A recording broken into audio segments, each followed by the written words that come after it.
This is Cappadocia, a landscape that looks otherworldly from above. But everything strange about this place is nothing compared to what's underneath it. In 1963, a man here decided to renovate his house. He knocked down a wall he thought was solid stone and found a room that shouldn't have existed. Behind it, a narrow passage disappeared into darkness. He had no idea he'd just found the doorway into one of the largest underground cities on Earth. This is Derinkuyu. The land here made this possible. Cappadocia sits on a thick layer of tuff, a soft volcanic rock formed from ancient ash falls, solid enough to hold its shape once carved, but soft enough that, for thousands of years, people could dig into it with simple hand tools. Above ground, wind and rain sculpted that same rock into towering, fairy chimneys. Below ground, people did their own sculpting, on a staggering scale. Derinkuyu descends roughly 85 meters below the surface, spread across at least 8 excavated levels. At its peak, researchers estimate it could shelter as many as 20,000 people, along with their livestock and stored food, for extended periods of time. It wasn't a bunker for a night. It was built for people to actually live in. Walk down into it today, and the design still reads like a functioning small city. The upper levels, best ventilated, easiest to reach, served as living and sleeping quarters. Deeper down, the rooms shift purpose. Large storage chambers for grain, wine, and oil, kept naturally cool by the surrounding rock, stables for animals, communal kitchens with soot-blackened ceilings, the residue of centuries of cooking fires. One large vaulted room is believed to have functioned as a religious school. And on one of the lowest floors, staircases descend toward a cruciform church carved directly into the rock. Proof this wasn't just a hiding place, but a full community with its own institutions of learning and worship. None of this works without solving 2 problems that would kill an underground population within days: air and water. Derinkuyu's builders solved both with the same tool: the vertical shaft. More than 50 ventilation shafts run through the complex, some driven 30 meters deep, channeling fresh air to the lowest levels. The largest shaft plunges over 55 meters and doubled as a well. Because the water source sat at the lowest levels, it was extremely difficult for any attacking force to poison it from above. The city's name itself, Derinkuyu, simply means deep well in Turkish, a name given by locals who, for generations, drew water from these shafts without knowing the hidden metropolis their buckets were passing through. And this was a city built to be defended.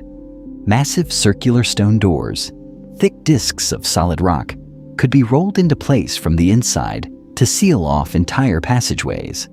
Narrow sloping tunnels forced anyone moving through the upper levels to travel single file. Stooped over, easy to defend, nearly impossible to attack through in force. Every design choice pointed to the same goal: surviving a siege indefinitely, without ever stepping back outside. So who dug the first tunnels? And why? Historians don't fully agree. The most widely cited theory credits the earliest excavation to the Phrygians, an ancient Anatolian civilization active in the region around the 8th and 7th centuries BCE.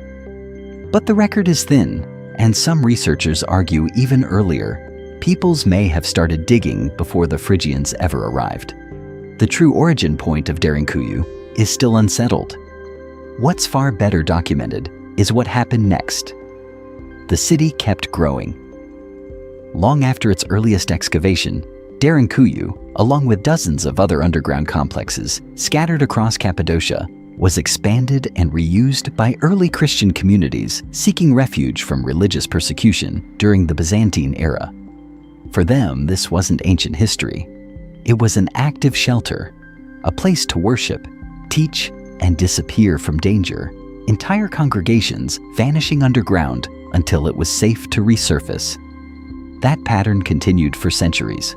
Cappadocian Greek communities kept using Derinkuyu as a refuge well into the 20th century, retreating underground whenever news of violence reached the region.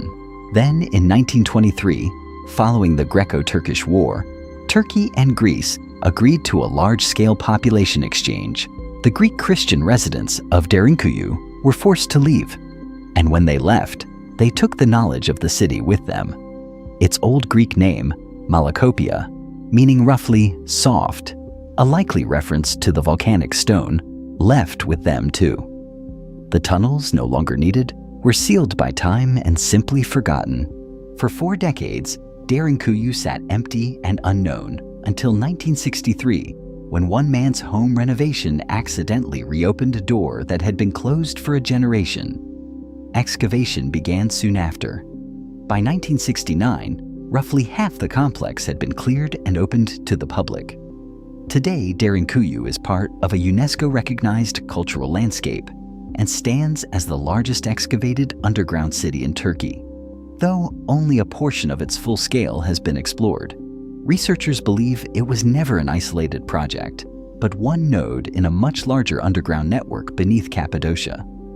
Nearby, the city of Kaymaklu is believed to connect to Derinkuyu through tunnels that haven't been fully mapped, raising the possibility that thousands of people across multiple linked cities could once move underground for miles without ever surfacing. What makes Derinkuyu so unsettling isn't just its size, it's the ordinariness of its rediscovery. That for decades, people in a small Turkish town walked over one of the ancient world's most sophisticated engineering achievements, drew water from its wells, and had no idea any of it was there, until a single wall gave way. Somewhere beneath Cappadocia, there may still be more of it: sealed passages, unexcavated levels, tunnels connecting cities that haven't spoken to each other in 1,000 years.